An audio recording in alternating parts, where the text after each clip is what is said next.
Well, hello, everybody out there, and welcome. My name is Amanda. If this is the first time you're meeting me, hello, and welcome to our show. Our show is Once in a Wild, and that is our company name as well. If you are unfamiliar with our company, it is a mobile zoo, but we're also a virtual zoo now, so welcome, welcome. And today we have an axolotl to meet you guys, but we also have 4 other animal ambassadors to come out and meet you guys as well. So welcome, everyone. If you've never seen the show before, please feel free to chime in with any questions that you may have. And today we have a very, very special guest, our first virtual guest here on the live streams. We're very excited, and we thank all of our friends, family, and followers for joining in on this very special time.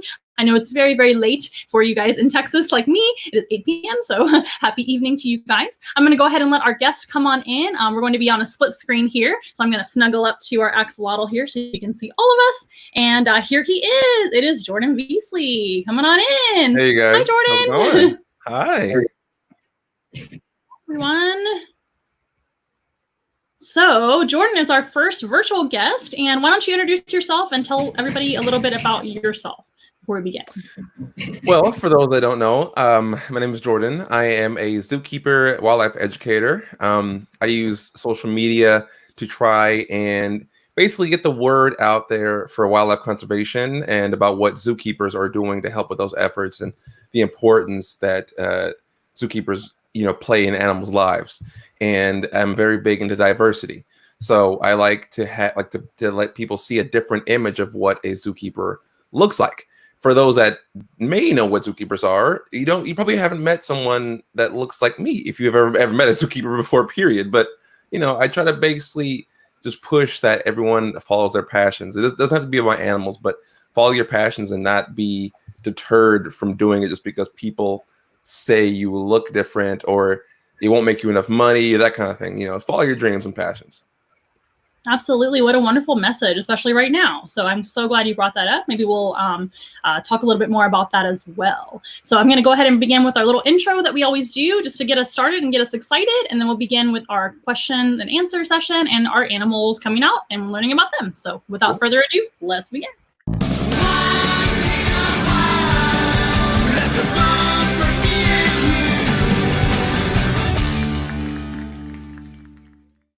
All right, thanks so much for everybody joining in. Once again, my name is Amanda, and this is Jordan right next to me. Hi, guys. Out with us today. Welcome, welcome everyone, and welcome Jordan. So today we brought 5 animal ambassadors for you guys to meet, and ignore this one for a little bit. We're actually going to begin with another animal ambassador who's really excited to meet you guys. And also, of course, feel free to chime in with any questions you may have about the animals, about us as zookeepers. That's what we're talking about today, is what a zookeeper does, who a zookeeper is, and why we're important, right? Really, really cool. So let us know if you have any questions. Jordan can take questions. I can take questions. If we happen to not get to all of your questions, don't worry. I always go back and check them again and type in the answers to the best of my ability. And I don't know everything, so I apologize. Let's go ahead and meet our first animal ambassador. Here he is. Can y'all see him? Look at So that this is Loki. I bet Jordan knows what this is. It's a ferret. It is a ferret. So ferrets, of course, are in the mustelid family. And I do apologize ahead of time. I can't really touch my keyboard at this time because I'm feeding Loki his favorite treat, which is chicken-flavored baby food. That's what I use for programs with him so he can be busy. Now, Jordan, what do you know about ferrets? I was going to say, I don't know as much about ferrets, but I know a lot about the family that they come from, which are mustelids, because I've worked with quite a few of them myself. I've worked with a few of his cousins. You ever heard of a fisher before? Mm-hmm. A fisher. So fishers are, a lot of people like to call them fisher cats, even though they're not cats, out east. But fishers are basically a large weasel. They look like your ferret here, but way bigger, way sharper teeth, a little bit more attitude. Oh my goodness. Yeah, the mustelids are quite tenacious, aren't they? And they're carnivores. Most people don't know that. Mm-hmm. No, they're really awesome. They're really impressive with their abilities, all of them. I mean, just think about it. Some people don't know that otters are mustelids as well. So otters, I've worked with river otters. Skunks are mustelids, as well as wolverines. All these are amazing mustelids that I've had to work with, and they're really intelligent. Most are pretty social. Some have an attitude. Wolverines are actually really chill. They get a pretty much a bad reputation, on TV and movies and things, but they have a very sweet side as well. But they're all really like top predators. Badgers, I worked with badgers too. All these guys are kind of hard to take down. Like they're pretty tenacious, like you said. Especially those honey badgers, right?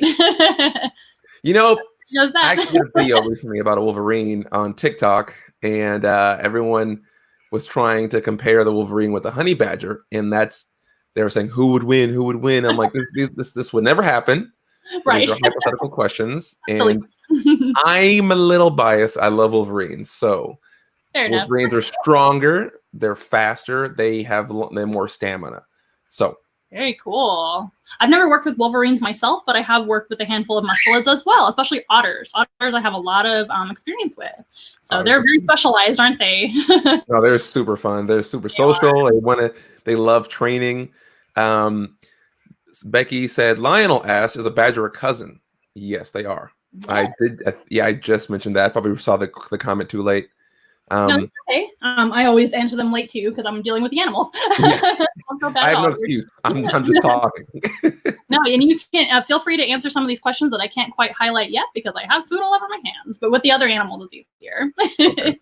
Yeah, ferrets are awesome. A lot of people think that they like maybe they're omnivores and things like that, but the ferret comes from the European polecat, as you may know. And European polecat, just like the cat name, is not a cat either. But both cats and European polecats are both obligate carnivores, eating all the different animals that they can catch. Pretty amazing. So where would ferrets be found in the wild? So they're not found in the wild except for the black-footed ferret, but it's a totally separate species. So this species is a domestic species, but they are derived from the European polecat in Europe. So that's where originally these guys came from. That's what I was at. That's where I was going for. That's what I was hoping you were talking about the black. Kind of like the wolf to the dog, right? So they had to come from somewhere. Exactly. Although Loki's actually a hybrid, so he looks very, very similar to what they would look like in the wild, and he's a similar size. You can probably see by maneuver over here how big he is. Yeah. His mom was half polecat, European polecat. So well, he is adorable. Thank you very much. Oh, he's done a great job. We can't spend too much time with him. He's got a lot to talk about. And we've got a lot of animals to meet, but I think we can answer some questions about him. Let's see what we got here. Honey badger all the way, someone says, and someone says he's cute. I know, I don't have the experience with either one of them, so.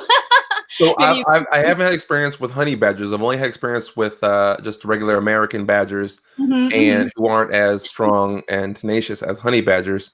But I think people just like honey badgers because of what they've seen on TV.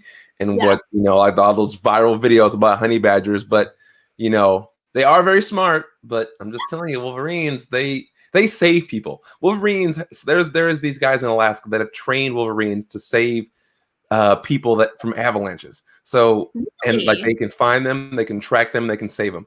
I honestly, Wolverines all the way. I did not know that. I learned something today. I'm sure I'm going to learn a lot of things today. That's amazing. Yeah. That's one of my favorite things about our job is we're always learning, right? So we don't know everything, and we're always learning. We don't know everything. And that's fine, right? It's okay to learn. It's okay not to know everything. It's okay to do research. It's okay to meet people and talk to them about the animals, right? Or whatever. Right. Always keep learning, reading, and studying. Okay, Loki, you've been wonderful. Say bye, everybody. He's so messy. This baby food works really well, but it's so messy. Here's a question. Are the European badgers and U.S. badgers actually both badgers? They look so different. Yes, they are both badgers. European badgers look like they have more manners. Oh. they look really proper. Whereas the U.S. badgers, they're a bit more rugged. Even though they still have very smooth looking coats, but they can still be very a little rugged. Sure. Fair enough. So where are the American version of the badger actually from? What states are they from? So they can be found in more like Midwestern areas, usually, and not mountainous regions, but they can usually be found in like prairies. So I don't think we have any in Washington historically. Or we might have had some historically, but I don't think they're here anymore. But more like I think they are still found in Montana, going down the mountain ranges a little bit. But hi Chelsea, hi Bonnie. So I'm just saying hi to everybody. But yeah, they like usually like where prairie dogs are found, basically like prairie dogs, bison, like that historic range, like prairies. Okay. That's similar to the black-footed ferret as well. They're in the Great Plains as well, and they're of course a critically endangered species. And zoos have actually brought them back from near extinction, which is one important thing that zoos do, right?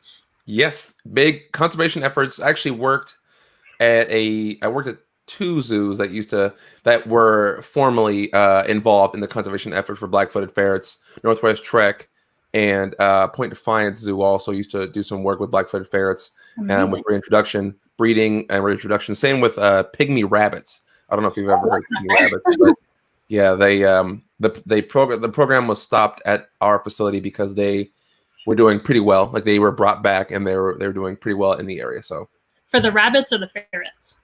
The rabbits. Okay. Yeah. They were doing better. The ferrets, I don't remember what their numbers were when the project was stopped at the zoo. It was quite a few years ago. I would love to visit and see the ferret project. I don't know if that would ever be a possibility, but they're one of my favorite animals. Yeah, not at Northwest Trek anymore, but I'm sure. I don't remember where. I don't know what. There's some other zoos that work with them. I think Oregon Zoo might be doing some stuff with them. I think so too. I think I did hear that as well. Yeah, I need to triple check my notes though. It's all good. We can get back to people and let them know. I always do that. So everybody's saying hello. Let's go ahead and move on to our next animal. And she's been here this whole time. You've probably seen her wandering back and forth. And speaking of endangered species, this is actually a critically endangered species. And as Jordan knows, the next step from being critically endangered is unfortunately extinct in the wild. So this here is the axolotl. Her name is Ghost, if you guys can see her all the way down here. Ghost is an albino axolotl. They wouldn't look like this in the wild. They actually look very different. They're dark colored with kind of spotted pattern, which helps them, of course, camouflage. But in the care of humans, they've been bred for specific colors. And sometimes you get albino, sometimes you get golden colored animals, all kinds of colors, just like a lot of the reptiles and other amphibians as well. They're an amphibian, not a reptile, and they are salamander, but they live underwater, which makes them really weird. They don't ever grow up, so I kind of call them the Peter Pan of the salamander world, or the the amphibian world. I'm gonna give her a worm. She's being so good. She's getting a My meal. mom is here. I have to say hi to my mom. She joins all my lives. I have to say hi. That's her Kathy Johnson down there. My mom does too. Hi, Mom. My mom's always call her on. Mommy. I call her Mommy. So say hi, Mommy. Hi, Mommy. My mom's on here too. Her name is Donna Winter. Oh, hi, Donna. So here she is. I'm gonna highlight her really fast. Hi, Mom. Where's your mom? What's her Kathy Johnson. She did the wave. Oh, there she is. Hi, Mom and Mommy. I keep forgetting where my hand is. I'm going over here. Very good. It's good to have support, isn't it? It's really good to have support, especially in our field. Right. We don't do this for the money. We do this for the passion. No. And sometimes when we talk about this as a kid and we're like, hey, we want to be a zookeeper, some parents might go, why? Yeah. Why would you do my mom was very positive with my dreams and goals, and she's like one of the main reasons why I'm in the field. Like she, helped me push me into it. A lot of people said, hey, Jordan, you shouldn't do that. You should try to do something that would make you more money. You're so smart. Just because apparently smart people can't work with animals, Anyways, we won't go there. But I do have a couple random facts about axolotls. Okay. That I do know. I do know a few. Go for it. Really, you call them Peter Pan, but they make me think more of Wolverine or Deadpool. So those are both Marvel characters. One's an X-Men and one's technically on his own /X-Men /X-Force, whatever. Yeah. X-Force, whatever you want to go into. But so their abilities is they can regenerate. So axolotls have the really amazing ability to regenerate limbs and lost body parts. But I've learned they can also regenerate things like brains. Like, isn't that insane? That just blows my mind. It's crazy. Somebody can take a nibble of them and they go, okay, I'll be fine. I'll just walk it off. Let me take a few weeks or something, months, or I don't know how long it takes. Months, I think. It's not very long. It's not very long. I've personally seen limbs regrown. It's usually about a month for a limb. I don't know about a brain, but I feel like the brain will be a little longer, right? Maybe, but you would think. I don't know. I don't know if it's faster or slower because they need their brain to live. So maybe their body's like, hey, grow that brain. You know what I mean? It probably depends on how much protein they're intaking as well, if they can still eat and thrive. They like really cold waters. And unfortunately, their river system in Xochimilco, Mexico, is not doing very well. It's getting warmer because of global warming, and it's full of trash and debris and invasive species like tilapia. not great. So I imagine in the wild, they aren't really doing the best as far as even regrowing things. But normally, yes, they can. They are amazing at doing that. In fact, they're studied in a lot of research because of that ability. So maybe we can apply it to human medicine someday. Wouldn't that be cool? I love their gills. I just love how they are basically like you said, they're just in that state forever. So some people don't know that a lot of amphibians, like a lot of salamanders, a lot of them can transition from terrestrial to a semi-aquatic or fully aquatic. Like and some are a lot of actually just about all of them are born aquatic. Yeah, well, all of them, I believe. I believe they're all born basically to survive in the water. All the eggs are deposited in the water, and they transition from this stage to terrestrial if they are going to be a terrestrial species. They are pretty amazing. Terrestrial for you guys, that means on land. So living on land. Let's see who else is chiming in here. I keep forgetting. Let's see. Oh, here it says Matthew, aged 8, says, "I want to become a zookeeper." Isn't that sweet? Well, Matthew, that'd be a great job. I will tell you, it is hard, but it can be a lot of fun. And I do make videos just for you guys to learn how to become a zookeeper. So you can check out those videos sometime when I... Yes, I have watched them. I really liked that video. I think you mentioned the school that I went to, Santa Fe College Teaching Zoo. Yes, that's one of I have a lot of friends there. And that's definitely a great program. You know, obviously I wouldn't recommend it. It's hard. It's really tough. It's really tough. Again, this is not the position that, you know, we're not just cuddling animals all day. You know, we're not just playing with animals. This is majority of my job as a zookeeper is like 80% cleaning. So it's tough. Oh, I did a video as well about what a zookeeper does too. If you guys want to check out that old live stream, it's on right here on YouTube and on Facebook. But one thing I was saying was like mostly it's cleaning and feeding. That's probably 90% of the job. And if you have time to and give enrichment to your animals, which are fun things to do for them, great.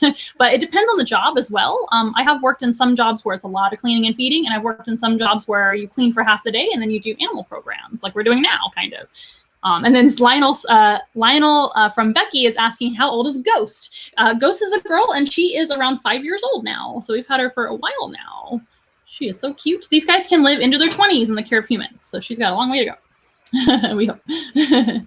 Good question, Lionel. Rick he's asking, do you have any silly zookeeper stories? What about you, Jungle Jordan? My goodness. Yes, we do. I have a lot of stories. There's one I like to tell about a goose. So you can probably imagine.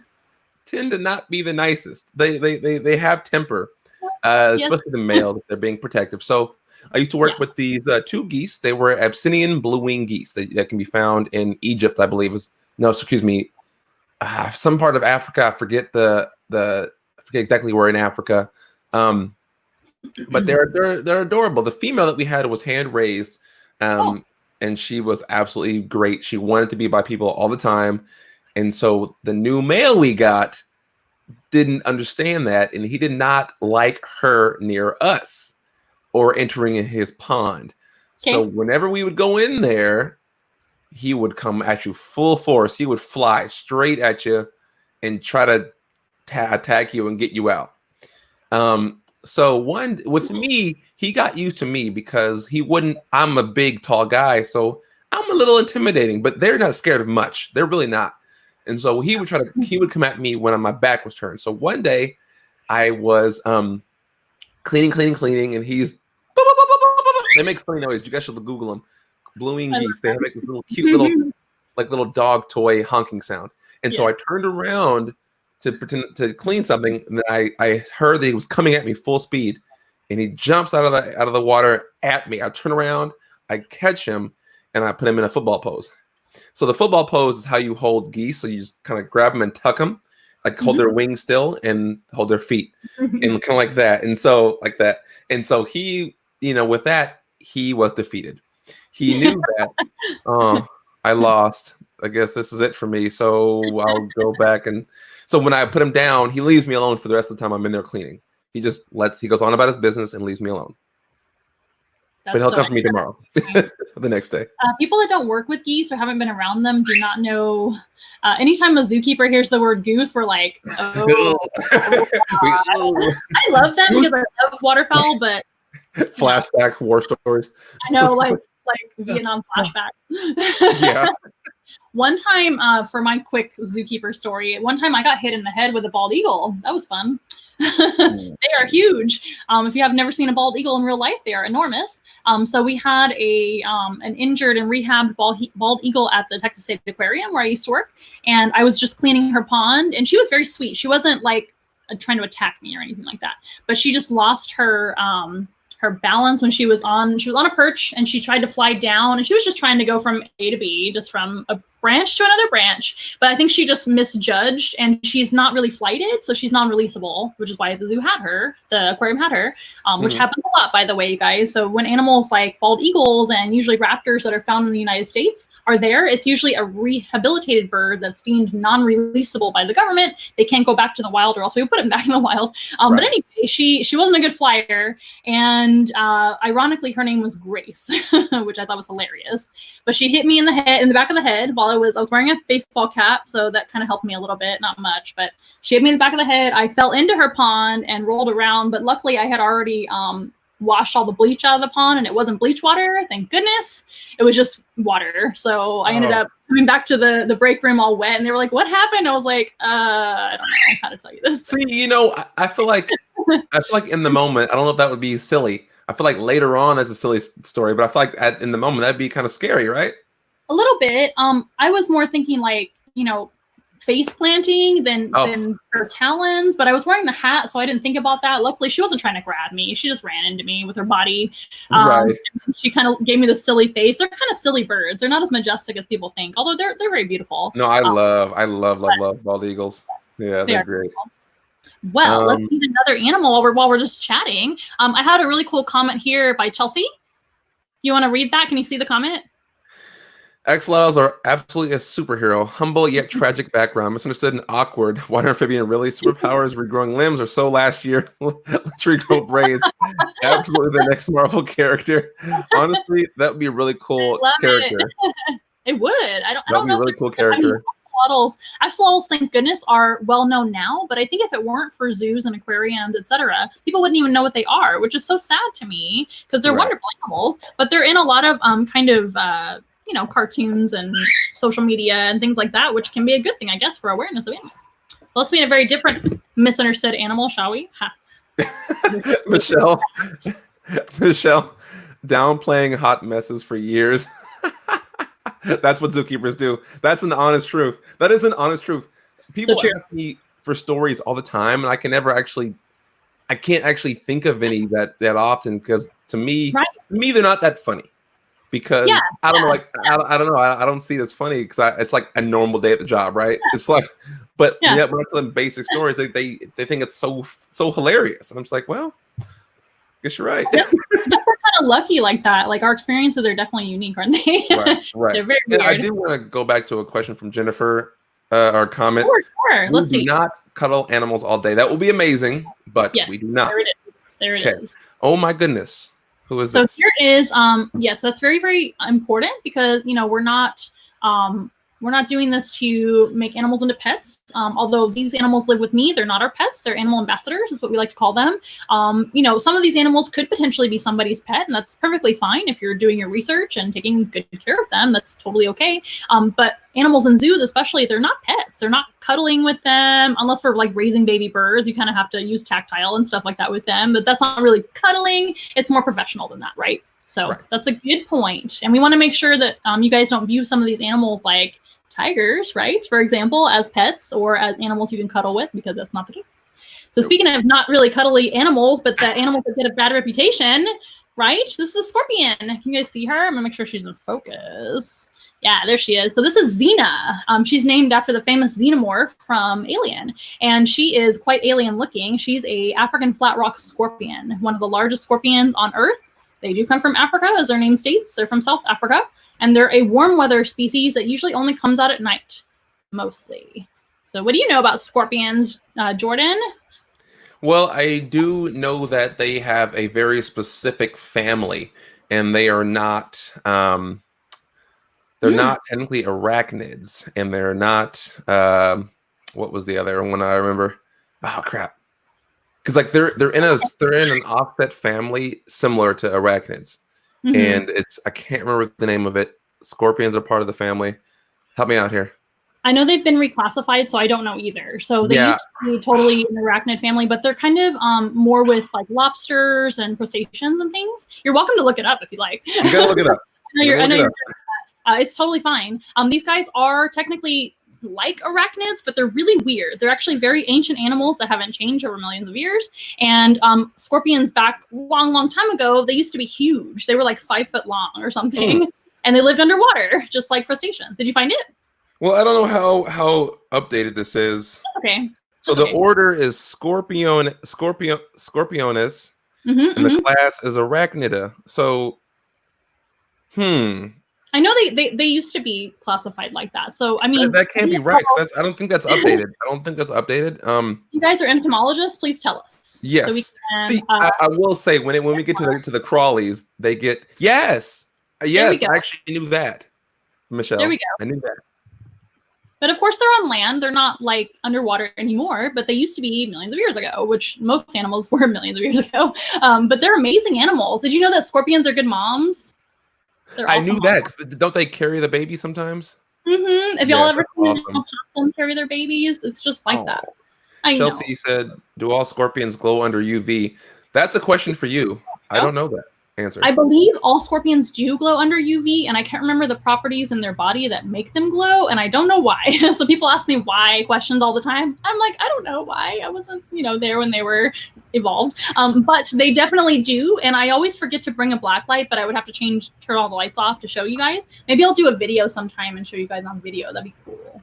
But yes, they do. That's a good way to find scorpions. I don't know if you'd want to look for scorpions, but if you're weird like me and like looking for scorpions, you can. I actually plan to when I come down to one of the deserts down there, California or Arizona. I really plan to look for some scorpions because I'm not afraid of them. I mean, I will, keep my distance from but some of them. Okay, I don't want to say this because I don't want anybody going out there handling them, but some of them are pretty chill.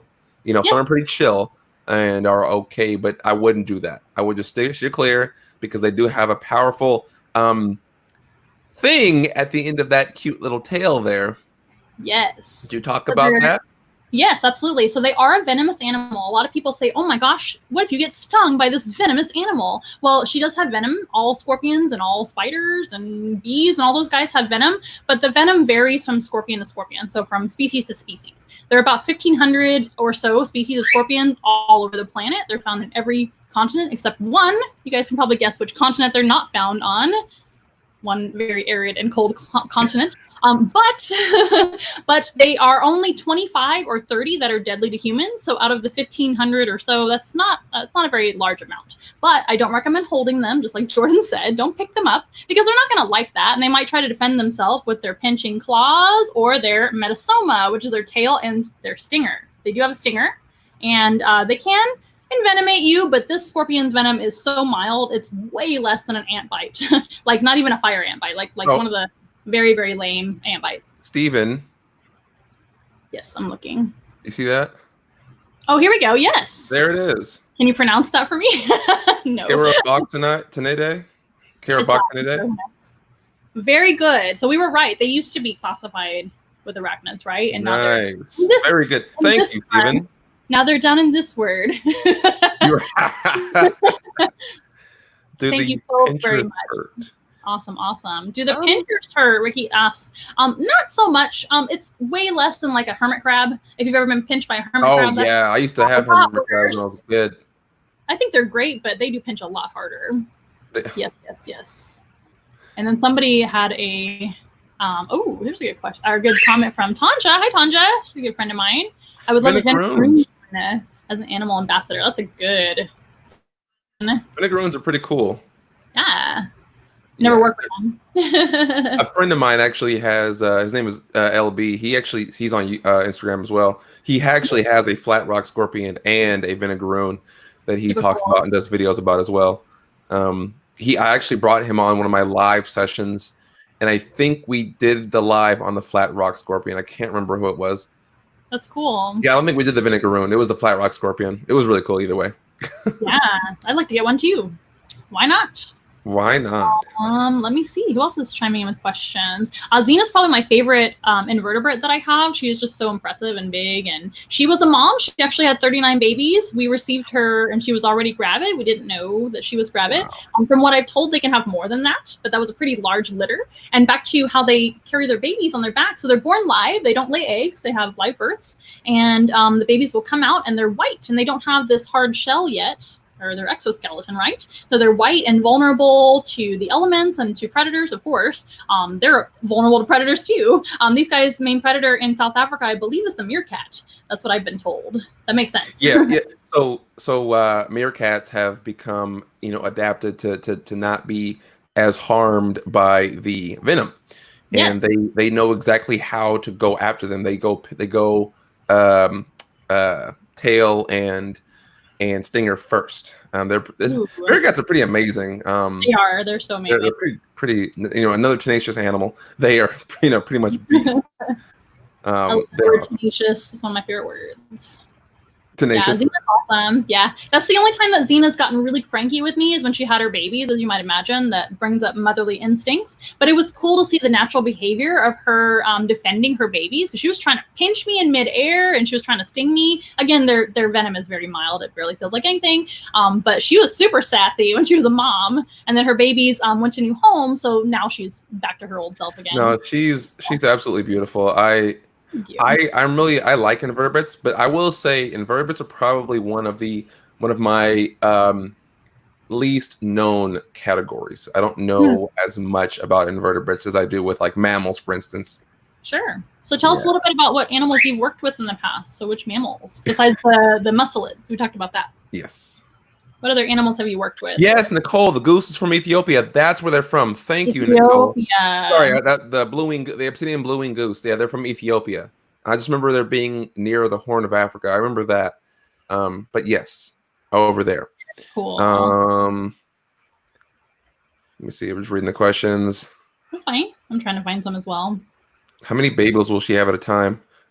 And Jennifer, she did call them a litter. I heard that too, and it kind of made me laugh a little bit. I didn't know. I believe so, just because they are live births. Now, I could be using the wrong word because I'm not an entomologist. I'm always learning all the time, but I've heard them called litters, and I call them litters too. Just like a litter of anything, really, right? Yeah, I wouldn't have guessed the word, period. So that's... So have you worked with any types of invertebrates in your animal ambassador team? Zoo career? It's okay if you haven't. No, I don't. No, I don't. I haven't. No, I've worked with just about everything except fish and invertebrates. Yeah, I've worked with birds, reptiles, amphibians, mammals, of course. No insects, no nothing, no crabs, no fish, nothing. I just realized that. No, I don't have any of that in my background. That's all right. I mean, other than caring for like the feeder fish we would give to some of the snakes. But I've heard for fish before, but I know the least about fish. Fish would be the one I don't know much about at all. So I think same. I think same. Well, very good. Well, thank you, Zena, for being out here. My arm's getting a little tired holding this. Thank you, Zena. She is so beautiful. People often are afraid of scorpions, but if you leave them alone, they're not dangerous at all if you don't touch them right. And like I said, only about 25 out of 1,500 are deadly to humans. And from what I've learned, most of those deadlier scorpions or dangerous scorpions have antivenoms available. So you'll probably be fine. But just don't handle them and you'll be okay. Oh, wait. Actually, I stand corrected. Chelsea, I have not worked with tarantulas, but Tanya, I have worked with hissing cockroaches. The Madagar. Forgot about them. I forgot about them. Oops. I feel bad about them. I have worked with some, but I just don't. I feel bad because I'm like, I don't think about them that often. No, they're great. They're great. I have not worked with tarantulas. Nicole said scorplings. Scorplings, that's what the babies are called individually, but I think it's what do you call it? Like the group, right? Litter. Yeah, I think it's still called a litter, commonly anyway. I don't know if there's a more scientific name for that, but I've definitely heard that before. What are our favorite animals that we like to work with? That's a great question. Oh my goodness. That's a great. You want to go first? Our favorite animal, like currently that I work with, Is that what you're asking? Who's asking? Let's see. Ricky asked. Oh, what's my favorite animals to work with? That is really hard. If I could just pick one animal like type for the rest of my life, it'd probably be snakes. I like snakes a lot. Cool. I don't advocate for snakes, but I really like having a variety of animals to work with. Same. I don't know about you, but I get kind of mundane. Not mundane. That's the wrong word. But just no, that's not the word. You like variety and you like the spice of life and like to everything be like all over the place. I love it being put like that. That's great. Yeah, like with me, I love snakes. I love a lot of different animals, but I definitely consider myself more of a generalist when I work at the zoos. As far as with mammals, I like birds too, but I'm more of a mammal guy. I mean, well, as far as zookeeping, mammals is my thing. I love reptiles. Don't get me wrong. I love Komodo dragons and snakes, but if I had to pick a grouping of animals, I'd probably say, I used to always say cats. I love cats because my favorite animal is cheetah, but my favorite grouping of animals, probably bears.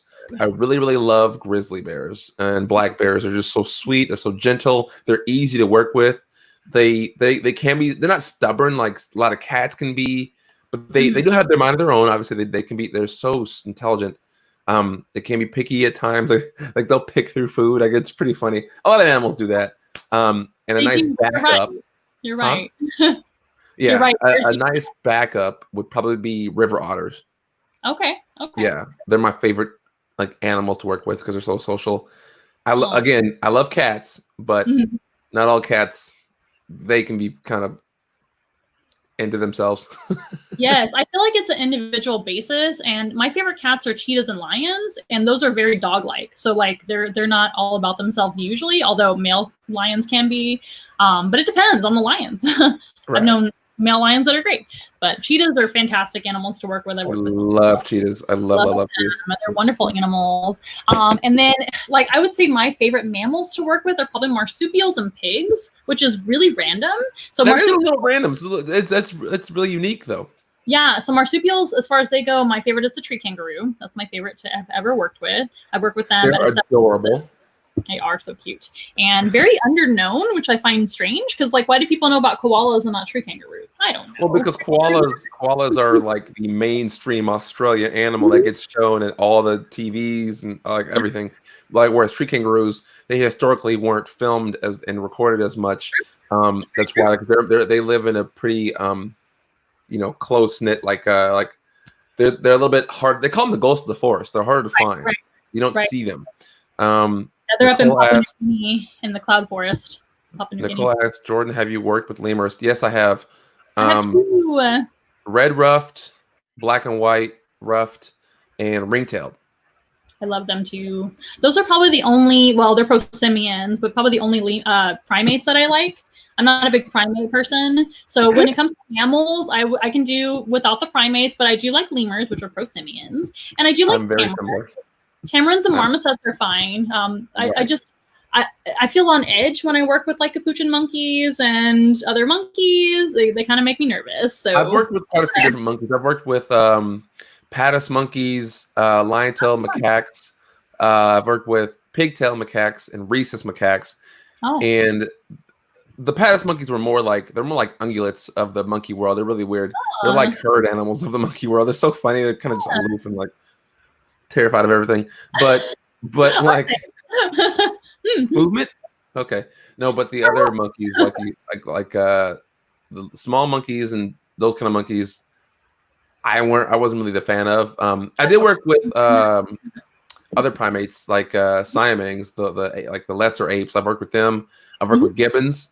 I've worked. They're pretty cool. But I do not really care as much for the larger primates. So the orangutans, the chimpanzees, bonobos, gorillas, they all put me a little on edge.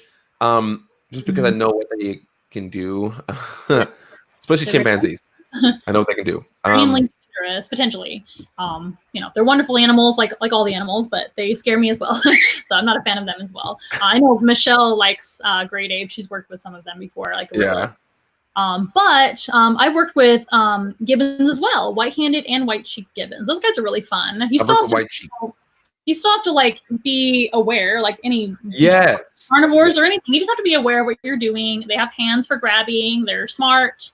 They like to get into mischief. So it's just one of those specialized jobs that makes me very stressed. So I don't work with primates anymore. So a lot of people ask me like venomous snakes or primates. I'm like, oh, snakes all the way. Snakes do not bother me. Speaking of snakes, quite a few questions coming in, but I know I want you to get to your next animal though. You're good. You're good. I don't mind doing that at the same time. Let's see. You let me know Chelsea if there's one. had a good one. Let's see. Chelsea had a good one. I'll read it. While you're doing that, I'll read it. What is one or the most important goal you would like to achieve in your zookeeping career? For me, surprisingly, it has to do with animals, but surprisingly, it's more focused on people. I want people to gather a better understanding about animals in nature and conservation and how important animals are to our own survival. And we are in a flowing working ecosystem that and together, you know, it all goes in a full circle. If these guys start to disappear, we will slowly start to disappear too, but people haven't really grasped that. And I feel like it's very important that we learn how to live together with these animals. So I try my best to create that empathy for animals at the zoo while I do my talks. I do very interactive talks and engaging talks. I get people to try to respond to what is happening to them out in the wild or what they see in front of me. Like I don't just talk at people. I go, hey, what do you think? Yeah. I'll ask them a question. Why is this hippo 3,000 pounds? You know, explain that. They only eat grass. Like, you know, I don't know, you know, things like that. So that's my most important goal. Tori says, yes. Yes, Tori. Important. It's so important to some people like that aren't like us that don't necessarily think about animals 24 hours a day. You have to remind them like, hey, we're animals too. We live on this planet. We share it with everything. We don't own the animals. We don't own the planet, right? I don't think so. Right. We have it on loan. Oh my gosh! Wait a minute. We have to share. Snakes is a gorgeous, gorgeous snake. His name is Long, which is not an English word. It's a Mandarin word, and it means dragon. I named him after a dragon, and you can probably see why. He's just gorgeous. This is a Chinese beauty snake. They are from the mountains of China, and they are very high altitude. But they're in the rat snake family. They're just a rat snake. They're in the same family as the Vietnamese beauty and all those other old world rat snakes. They are just beautiful. My goodness. Look at those colors. Like, people, I obsess with snakes. Like I like all the things that people don't like, but the thing is, I feel like TV has told people not to like snakes, but I also feel as though there is a innate fear that is kind of just put in us, just genetically and historically, just evolutionary. Because like that's kind of like, you know, when we see something like that, like let's imagine cavemen running around. Right. And they see a rattlesnake, you know, like they've developed these ways. Like, I think we just have this, like, same thing with spiders. You just have this, like, innate fear without understanding why. You just just know, right? Like, I look at the snake, I'm like, look at that adorable thing. It's adorable. Look at it. And they're harmless. Oh my goodness. All snakes are harmless, but of course there are some that are totally not harmless, and you shouldn't touch them ever. So we definitely don't recommend that, right? But you're so true. It's so true, and it's funny how, like, it's kind of both. Like, we're also instinctively afraid of animals, but we're also afraid of, like, tigers and bears. I think most people are, right? We should be. But people don't hold prejudices against tigers and bears, do they? Not as often as snakes for some reason. And they're a lot less dangerous. Okay. So I don't know if I think we talked about this before. But I used to have a bearded dragon, and he passed away in February. And I was looking to get, you know, once I'm okay now. I'm better. I'm fine. But I've been wanting to get a snake for the longest time, and I think I'll have to wait until I move. I'm gonna be moving another time after this most recent move, which is why my background's bare, you guys. Sorry about that. But I'll be moving again soon, and when I move, I want to get a snake. I don't know what I should get. I might get a king snake. I haven't decided yet. They're all so beautiful. I just look at them like. My favorites are all these guys, the colubrids. So your rat snake. Oh yes. they're my absolute favorite. If I could work with one group of snakes, colubrids all the way, because there's so much variety in them, and they eat great, they do well, they shed great. Like there's really very little issues with them at all. They're active and really fun to watch. I just love I don't know if you're familiar with Colubra constrictor. I don't know. Colubra constrictor is a it's a basically the common name is racer, just plain racer. Sometimes called common racer, sometimes called Pacific racer. There's species up here in Washington and into California as well. They're a really, really fast snake, and I was really proud that I caught one once out when I was looking for wildlife, and they're so crazy fast, which is why they call them racers. So cool. Okay, I've been talking enough. Let's see. No, you're fine. I caught a coach whip once. I was really proud of myself. You caught a coach whip? Yes, I did, and it was a hypomelanistic one in the wild. I was really, really excited that day. So, for those that don't know, coach whips are like up there on the speed scale for snakes. I don't know if they're faster than a aren't green mambas extremely fast? They are, but they're of course arboreal, so they'll be in the trees. Oh, so well, it's hard to clock them. These guys are semi-arboreal, which is why he's climbing my hand really easily, and he's just gorgeous. These guys are great also for display because they kind of just perch on a perch and will hang out. But they're semi-arboreal, so they come down and go up in the trees. But I'm not sure, like, clocking speed, which is the fastest snake. I really have no idea, to be honest with you. But green mambas are one of my all-time favorite species. They are gorgeous. There's 2 species of them. Yeah. So people are chiming in with questions. Let's see. But I do recommend colubrids. They're super easy to keep. So get yourself a corn snake or a king snake or whatever you want. I might do a corn snake, or excuse me, a king snake. Let's see. Jennifer Lawrence had a question. Let's see here. I'm getting behind. There's so many questions. Thank you guys so much for 640. That was a while ago. I'm so far back. Oh my goodness. Okay. Jennifer says, my son's favorite animal at the zoo when he was little were the marmosets. He loved how tiny and calm they were. I don't know if I call them calm, but they are tiny. And they're kind of like little gremlins. My favorite thing about marmosets is their cute little mouth when they're at rest, not doing anything. They're just kind of like, and then when they eat, they're like, like that. That's how they look. They look like Gizmo or something, or like Stitch. I think they remind me of Stitch more than that. Yeah. Big giant mouth. That's what I always think of. Oh, Richard, thank you. So it's the black mamba, so not the green mamba. Okay. Thanks, Richard. Richard is one of my followers. He's always watching our show. He's so wonderful. Thank you, Richard. Oh, Jenna wants to know, how do snakes move? Well, you can show them. They move. Like Gemma. Sorry, I Jenna. I think I said Gemma. There's so many. It's from Meredith, but it's her. I think it's her daughter. That's fine. It's probably one of my followers. So snakes do move with their muscles. They don't have any limbs, right? But they just kind of move by moving their muscles. And every snake species, or not every snake species, but across the board, there's different ways of locomotion with snakes. It's really cool to look up. They've done a lot of studies on how they kind of put their belly on the ground or in the trees or whatever. It's a lot longer to talk about than we have time for. But they do use their muscles. They use their belly scales, which are scutes, little belly scales, to kind of crawl along. Scutes. I love that word. And for climbing trees, some snakes will kind of wrap their coils around the tree to climb up. Have you ever seen a reticulated python climbing a tree? It's amazing. We used to have one at Woodland Park when I used to work at Woodland Park. Well, we had a couple there, and they were huge. I love them, but they're too big for what I have room for right now. They always were amazing to me. So when I was a kid, they used to be my favorite snake. Oh, very cool. I think they're really cool. Love reticulated pythons, but I don't know if I have a favorite snake anymore. I think I like green mambas a lot. Yeah, me too. I like the Western green mambas the best because they have a variety of colors on them. But I like the Easterns too because they're bright green and like neon green. So they can go 10 to 12 miles per hour. There it is. Yep. Wow.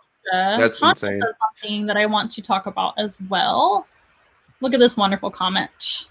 I can read that. Thank you, and thank you for being a positive representative for us Black people of color in this underrepresented field. We do have a voice. Thank you, Tanya. I really appreciate that. I hope I'm saying your name right. I'm just guessing it's Tanya. Tanja with a J. Tanja. Oh, is it Tanja? That's one of my best friends. Oh, okay. I'm sorry. No, you're fine. She used to work with me at Dallas Zoo. We worked together in the animal outreach and shows department. And she's cool. Yes. Okay, Chelsea just said something that's going to bother me a little bit. Uh-oh. I see it. Hang on. Should I even highlight it? Nah. No. So she said Burmese pythons are better or greater than reticulated. That is not true. Burmese pythons are invasive. Okay. Thank Well, you. That's not their fault though. But I know. I'm just, like, I'm just being funny. That's my only argument. That's my only argument that I have. I got kind of tired of working with Burmese pythons. If you don't know much about me, most of my history is in working with reptiles. It's the most experience I have, and I used to work in the private sector, and there was so many Burmese pythons coming in all the time. We were kind of like the middleman for the pet trade, unfortunately, and so we dealt with a lot of really bitey baby Burmese pythons. So I wasn't a big fan either, but they tend to kind of mellow out as they get bigger, hopefully, right? But I think retics are prettier. I think reticulated pythons are much prettier. Let's see. And yeah, this is our beautiful, I'm getting off track. This is our beautiful Chinese beauty snake. His name is Long, which is a Mandarin word for dragon. And I've always been fascinated with like the Chinese dragons and in legends and things like that. So I thought that was an appropriate name. But he is just gorgeous. A colubrid. Sorry? No, sorry. I was saying who wrote that comment is Backyard Expeditions. I follow them on YouTube. It is a type of colubrid, and it was just said, yep. Absolutely. Very, very cool. I'm glad you guys like snakes out there. Not everybody does, right? So I always tell people to leave them alone. Please don't harm them. Even if you don't like snakes, please just walk the other way. Run away if you want to. That's totally fine. You can scream if you want to. They can't really hear. So you can run screaming, but please just don't harm them in the wild. Chelsea is really killing me right now. Goodness gracious. Y'all having an all-out battle up here. Okay, now I am going to highlight this. I do like red tails. Red tails are wonderful. They're all great snakes. They're all good, right? They're all good. Nicole says, I'm a birder, but I love all this information about zoo animals. That's awesome. I'm so glad you love zoo animals are my thing. I know I was a part of the Black Birders Week that happened 2 weeks ago. That was a big deal. Really just for our voice to get heard. So I do like birds. But I'm more in the zoo animal field. So thank you, Nicole. Can we highlight the Kenzie question? Let me see here. Yes, I sure can. Here's Kenzie. Kenzie the great. Let me grab the next. Jordan, what is the first animal you remember being passionate about as a kid? What animal got you started in your passion? I actually remember this. So, the first animal I remember, like, that I used to sit in my backyard and I would watch these nesting pair of eagles, bald eagles, fly back and forth from their nest, and then I would every year watch their babies fly off. So I think it was bald eagles and killer whales. The reason why killer whales because I used to love Free Willy, and so that at the time I was like, I didn't really think I wanted to be a marine mammal keeper, but I always just was like, man, I want to work with killer whales someday, and cheetahs. So all those animals I think were the ones that really got me, thinking about the job. And then when I was 11, I became a volunteer.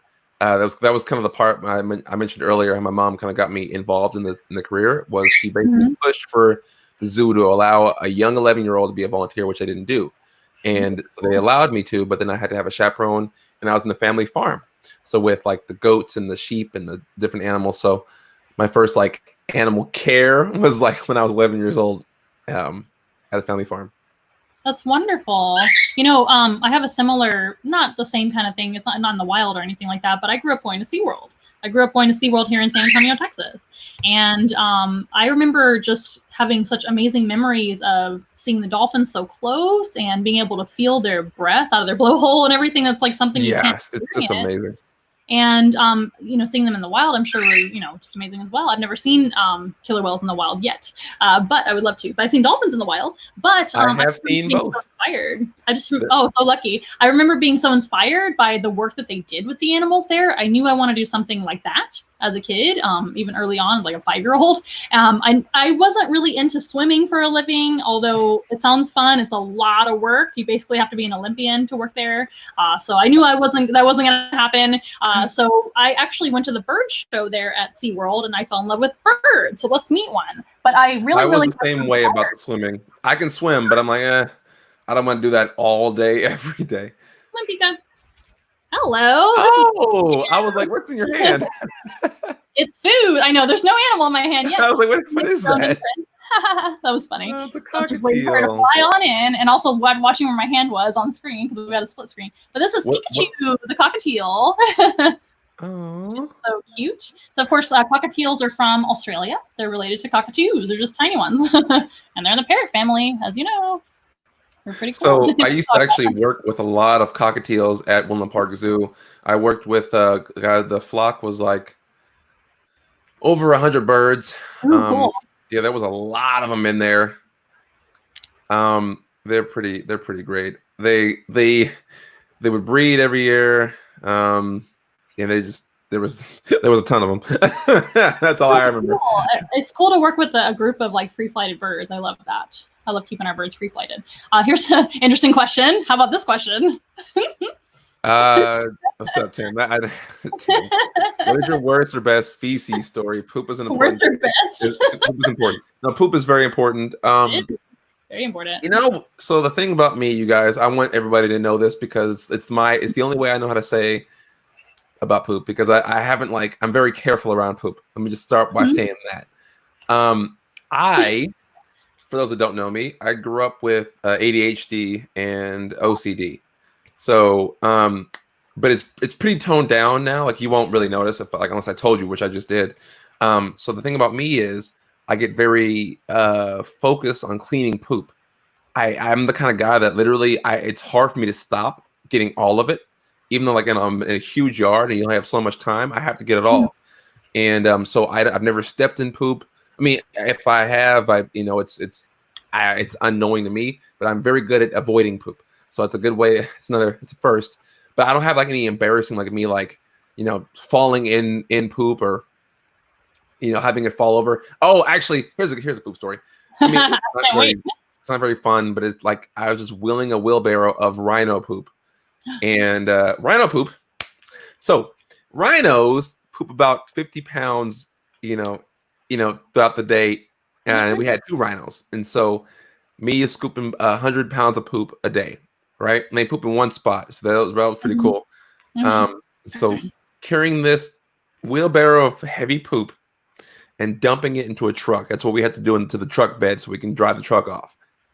One time, I am lifting it and I slipped, and it got on. Luckily, it didn't go all the way missing the truck, but it got some on my shoe and everything. But that didn't kill me. It didn't bother me that much, but it did kind of dump almost all on the side. So that was the problem. So I love rhinos, and Tim loves rhinos, which is why I gave you a rhino story, Tim. You're welcome. What do you think is the grossest animal poop? I have so many answers. Oh gosh, I got a lot. Cleaning up after the ostriches was disgusting. Yeah, it was weird. I didn't like cleaning up. Well, the reason why is because they have this pad, and they would just poop on this pad all the time and walk in it, and they would just grind. And then otter poop is very smelly. Yes, it is. So is Tamandua. Gross and gooey and ugh. Tamandua poop is pretty nasty. Giant anteater poop is really nasty. Never had that. Oh man, Tamanduas are one of my favorite mammals of all time. They probably are. It's a high between Tamanduas and Babirusa. Babirusa are amazing. The Babirusa are very clean, so Tamanduas are gross. But both of them are, it's worth it. But and we deal with a lot to do what we love. But I would say the grossest poop and the grossest poop story I have. Are you ready for this? Have you ever worked with or been around cassowaries? Yeah, I've been around them. Yes. Do you know what they eat most of the time? Mostly? Well, it's fruit. So they're mostly frugivores. They're technically omnivores, but they eat mostly fruit, and we fed them pellets and things like that too. Okay. I know they eat the pellets. I know they're technically omnivorous, but I guess they eat mostly fruit in the wild. They do. They're very frugivorous, and they'll eat fruit whole. They don't chew their food; they just kind of swallow it whole. So we would give them basically a fruit plate with a bunch of pellets on it, and they would eat it up. And I remember this this was almost every day, but I would be cleaning behind the scenes, right? Because we don't go in with the cassowaries ever because they're very dangerous, as you know. Yes. And so we would shift them on habitat, right? And I would go behind the scenes and clean up after them and they're holding.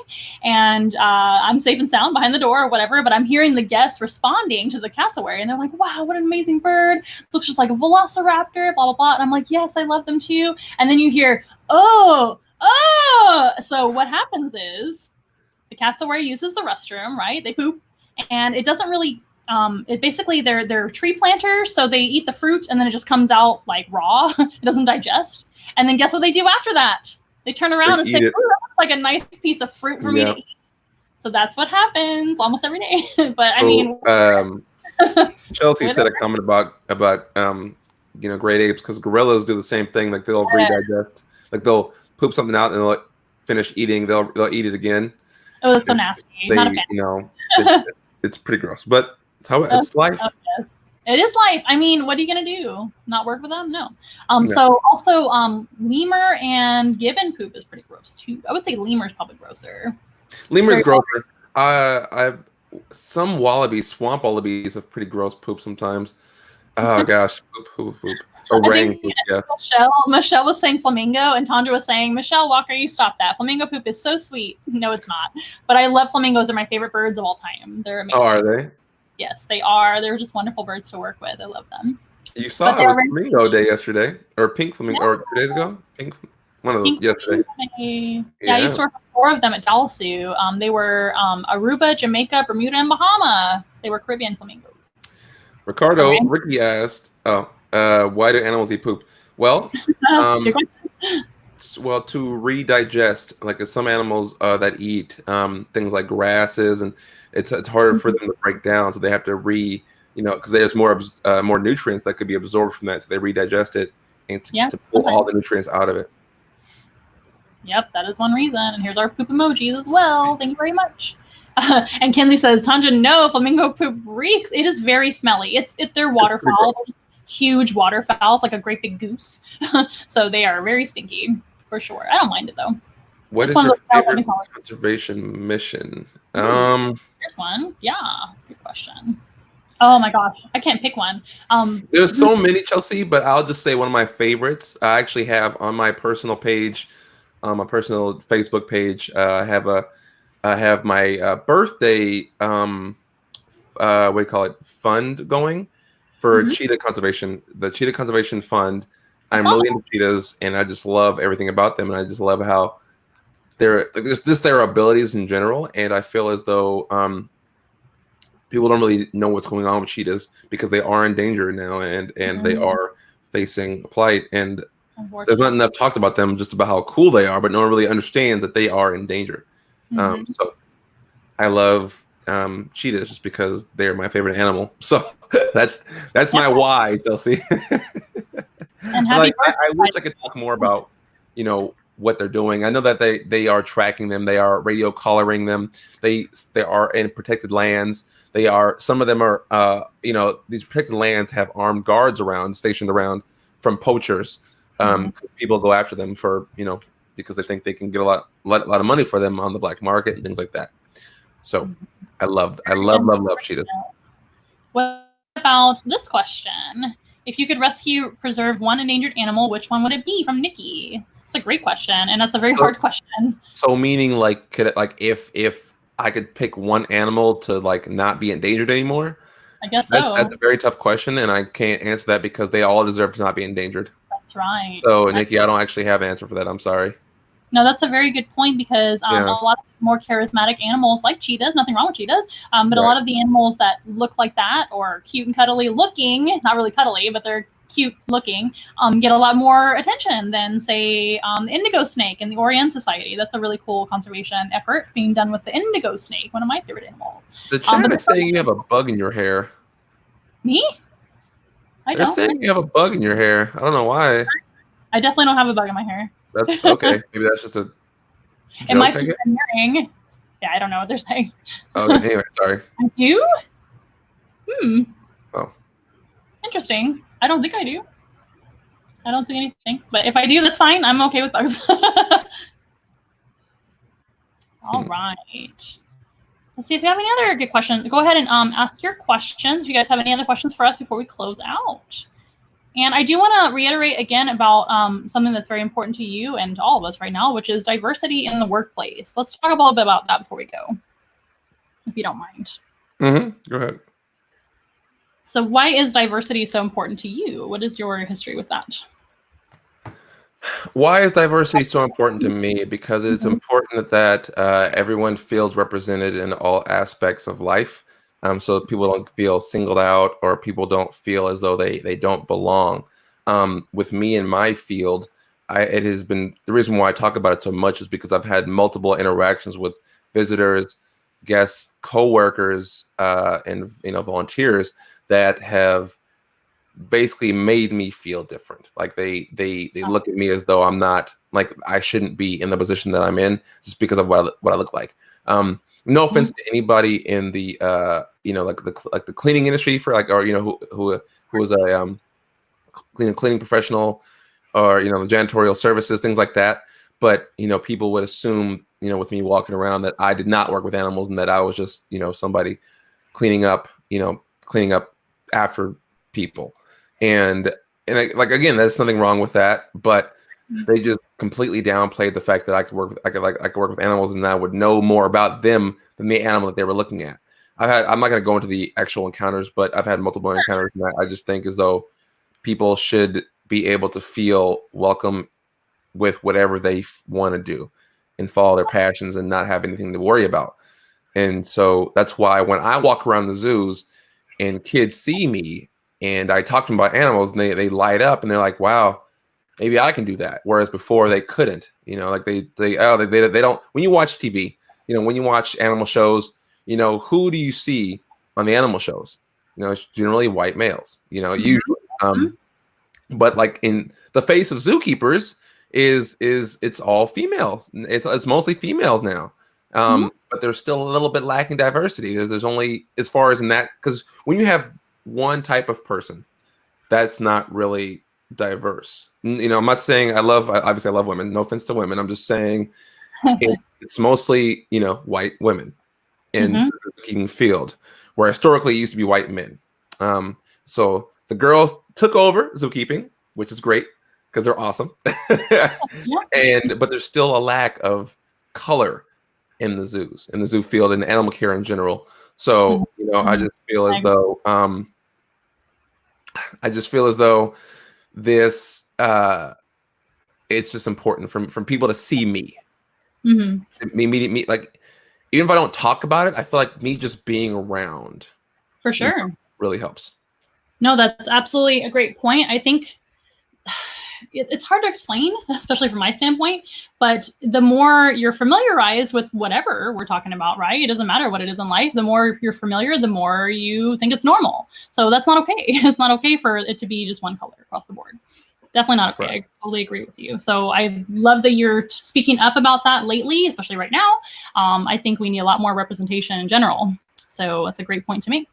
And I think Tanja agrees. She's clapping for you. And yes, Pikachu is this bird's name. I don't know what you guys were talking about a bug in my hair. I hope I don't have, maybe I have a feeder bug in my hair because I have a lot of reptiles to feed. Well, that's what I was wondering. I feel like, because I think I saw it twice. I think I saw it twice in the comment section, but I'll look later. I'm okay with it. Oh, here's a question from DYL0526.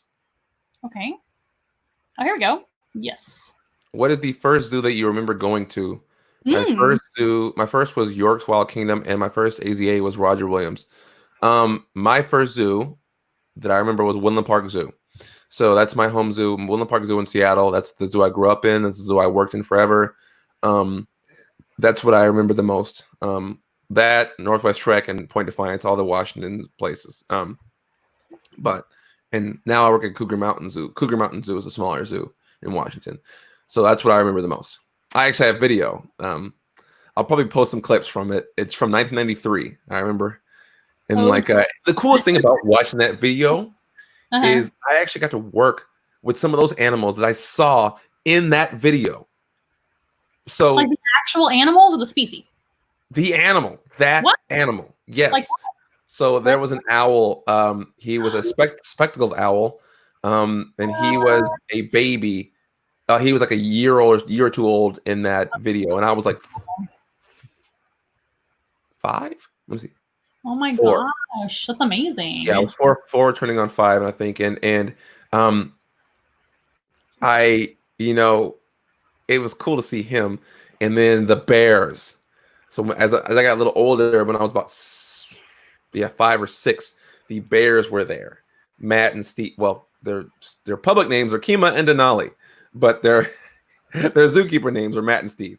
They are the grizzly bears, and I got to work with them when I was there. So that, like, seeing those animals, like, they were babies at that point. They were like a year old, and now they're like 25.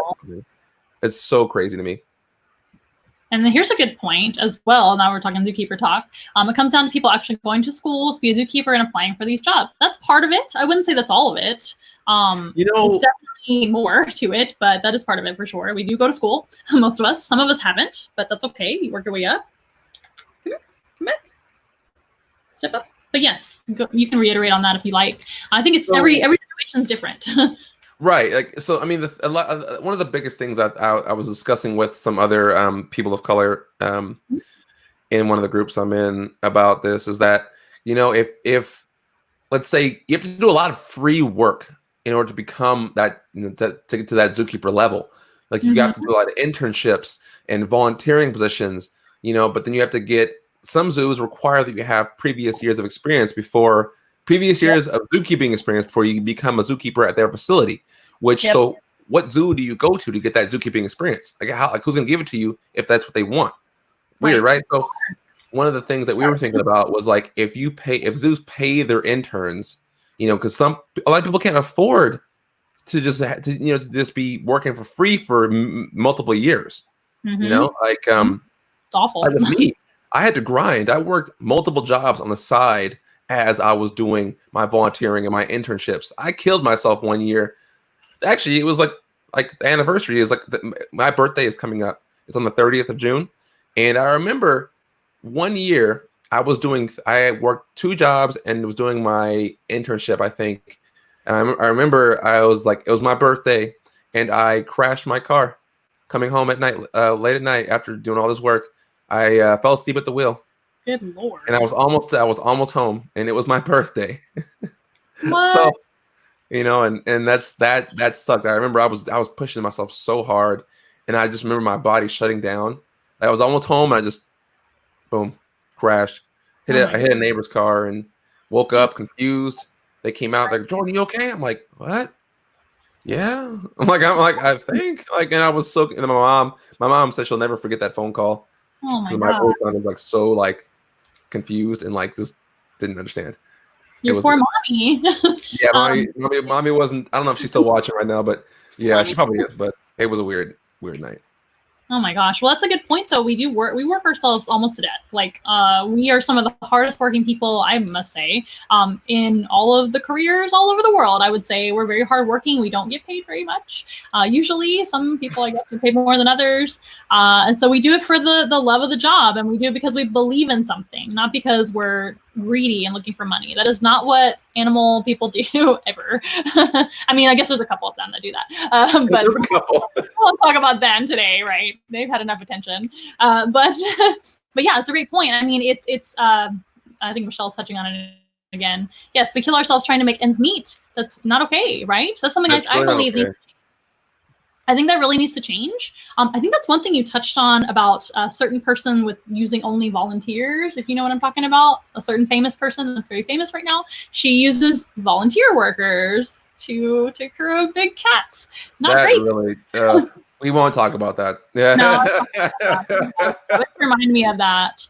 Not great. So it would be a great, I mean, and during these times, it might be even harder to get this done. But zookeepers deserve more love. We deserve more money. Certainly, we deserve more everything. We are definitely kind of an underpaid. Which is why.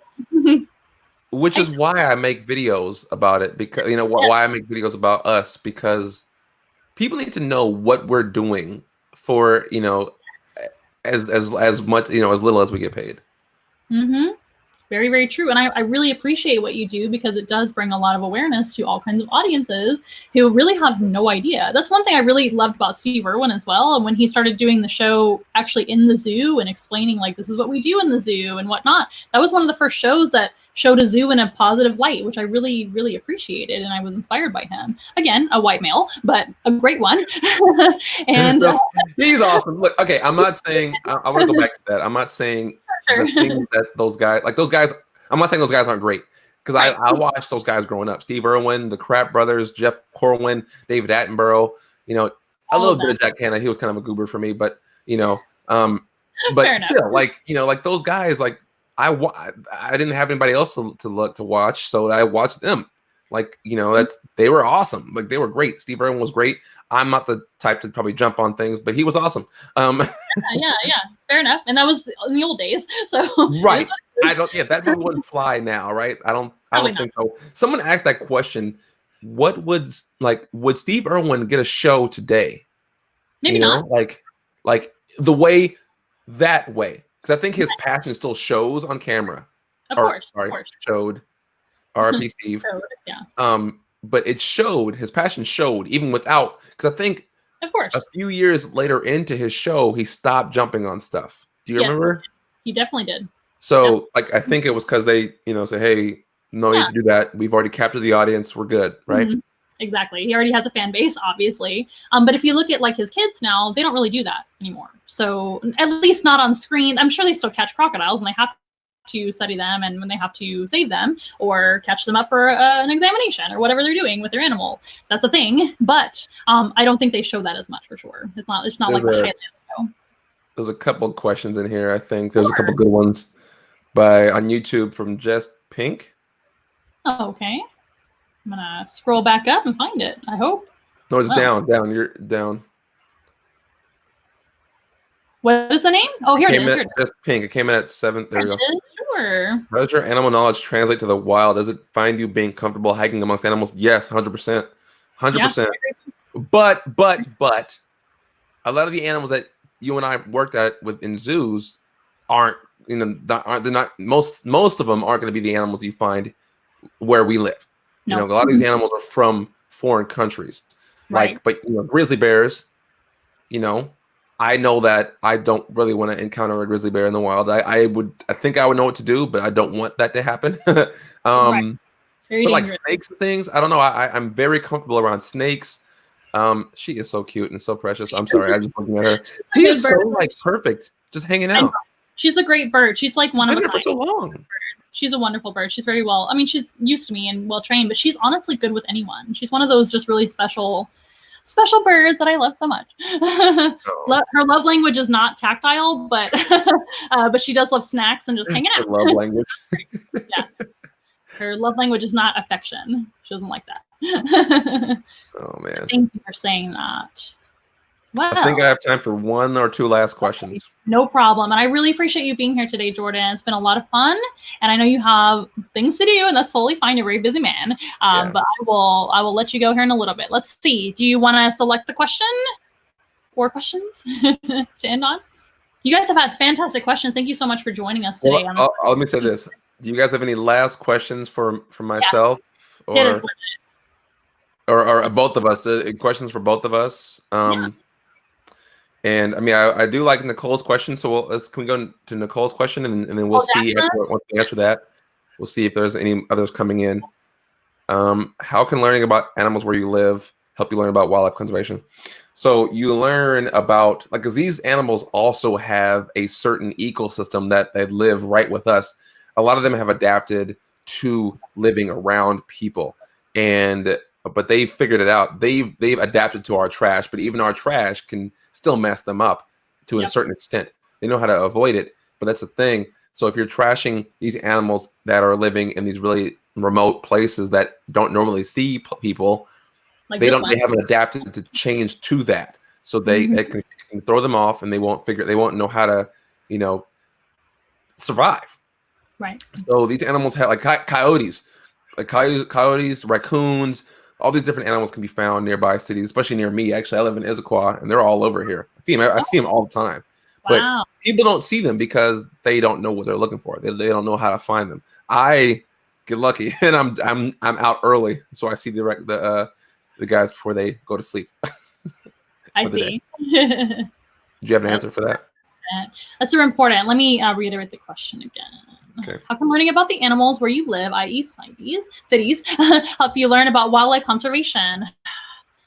For me, I often talk about animals that are misunderstood. I do that on a daily basis with my programs and everything. I talk about snakes a lot. So I think learning about animals helps you to understand them. So the old saying goes, of course, the more you know, the more you understand, the more you understand, the more you love, the more you love, the more you conserve, right? If you're not going to conserve an animal that you don't like. So it's really important for us to kind of represent misunderstood creatures, not just cute little birds, but axolotls and snakes and scorpions. All those animals have a purpose in the ecosystem, right? And they're very important. Just like you said, Jordan, earlier, like we're all sharing the planet. We need to make sure we know how to cohabitate with all the animals on the planet. And things like polluting waters in the Axolotl's river and throwing trash on the ground affects more than just us. So it's already gross for us. I don't like living among trash. Nobody would. But imagine the animals that didn't even ask for it and didn't create it. So it's not okay. So we need to learn better. But by familiarizing with other animals, not just cute birds, we can begin to understand them and maybe tell all of our friends not to kill snakes, for example. That'd be a great way to help out. So I think it definitely helps. I think so a lot. All righty, you guys. I know she's so cute. She's a little Miller. Nikki's asking a quick question. Pets. Oh, that's funny. Hold on a second. Hold on 2 seconds. 2 seconds. Grab your pet. No, I'm not gonna grab them, but he's at my door. He always bugs me to get in here. Come here. Oh, I see. Here. Cool. Come here. Come here. Come here. So the people can see your cuteness. The animal. I'm not gonna give it away. Oh. So this is Bagheera. Bagheera. This is Bagheera. Look at his beautiful green eyes. You see yourself? Look at the cat. Look at the bird. You want to get the bird? I'm just kidding. He's like falling asleep. I have 2 pets, formerly 3, but Mushu passed away. So this is Bagheera. He has a brother named Kovu, who is a snowshoe cat. So the coloration is different. They are both brothers from the same litter. But cool thing about cats is they can have different, sit still. They can have different fathers in the same litter. True. So he's black, and Kovu is like imagine the grumpy cat, but imagine grumpy cat, but not like a normal face, not flat. Sorry. All the cats on camera, but this Nikki thinks that he is so cute. It's yeah, Bagheera is adorable, and yes, we are a Disney household here. Gosh, can you see the hair? It's like in the hair. Maybe someone will tell you have a bug on your head now, and it's just hair. So yeah, we love Disney around here. I mean, you can see Mickey right there. Again, this is a temporary setup, so I love Disney names. And Kovu comes from Lion King 2. Lion King 2, it's one of the main characters, is one of the lions, Kovu. And then Bagheera. And then Mushu, obviously from Mushu. Well, he passed away, but Mushu was from Mulan, was a dragon. Bearded dragon. Wonderful animals. Well, thank you for showing us your animal. One animal. Yeah, Kovu will come. Bagheera is obsessed with me for some reason. Aw, I love the name. It's wonderful. Yeah, Bagheera's great. Oh, Michelle learned something new. Look at that. What? I did not know about the father thing. Weird, right? There's a name for it, Michelle. I used to know, but hey, yeah. I'm getting older in my time, I guess. I'm forgetting things, apparently. Old. All righty, Jordan. Well, thank you so much. If you need to go, that's totally fine. If you don't need to go, that's fine too. I'll go ahead and close out and leave. Okay, thank you so much for being with us. It's been a pleasure. I'm sure everybody agrees, and we hope to have you on another time. Maybe we'll talk about that later. If you guys want to know more about Jordan, you can find all of his information in the description below and follow him and show him some love over on Instagram and all the other things. And we'll see you guys next time. We'll see you next time, Jordan. Thank you so much. Bye. See you guys. Bye. Oh, she's leaving too. Oh, she went too. Perfect. Excellent. Fly around, and now I have a bird in my hair. Bye. Oh my goodness. Bye. Alrighty, guys. So anyway, Pikachu decided to take a little flight, but here she is. I think me waving my hand may have spooked her just a little bit. Thank you guys so much for being here during this special time for this special program. I'm gonna put her on my shoulder where she's most comfortable. Maybe. Are you okay? So sometimes with animal training, they do what they want, don't they? And birds fly sometimes, and that's okay. She's totally fine. Thank you guys so much for being here. If anybody has any other questions, I can stick around for a few more questions. And Michelle says, thanks for talking with Amanda Jordan. Yes, I agree. He was wonderful. What a great first virtual guest. We've had other guests here on the show, but in a virtual manner. This was kind of a little bit of a test for us and a little bit of an experiment. So I'm glad the experiment went well. I'm glad you guys enjoyed it. it. And I hope to have more guests on the show as well. That should be a lot of fun.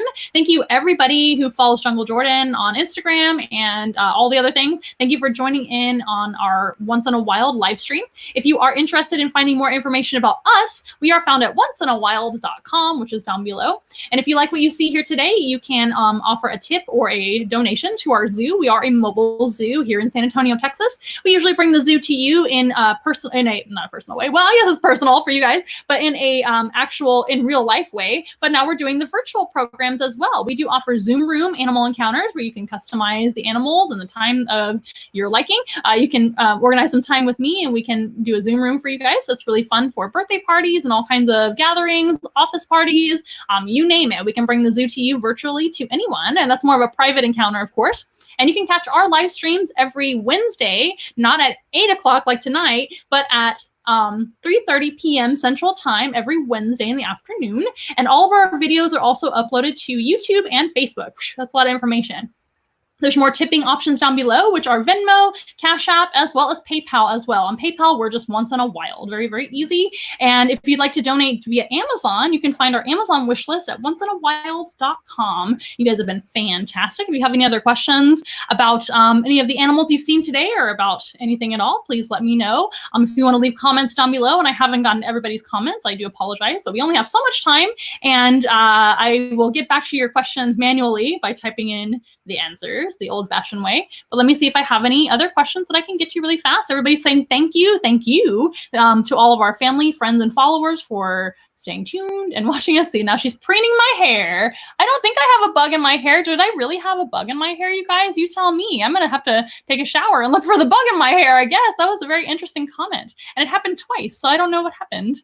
But we will look for the bug, and if there's one in my hair, it does happen every now and then because I do have reptiles to feed that eat crickets and all kinds of bugs. So we shall check. So don't you worry. And thank you, Tanja, for tuning in tonight. And you're fabulous too. We love you.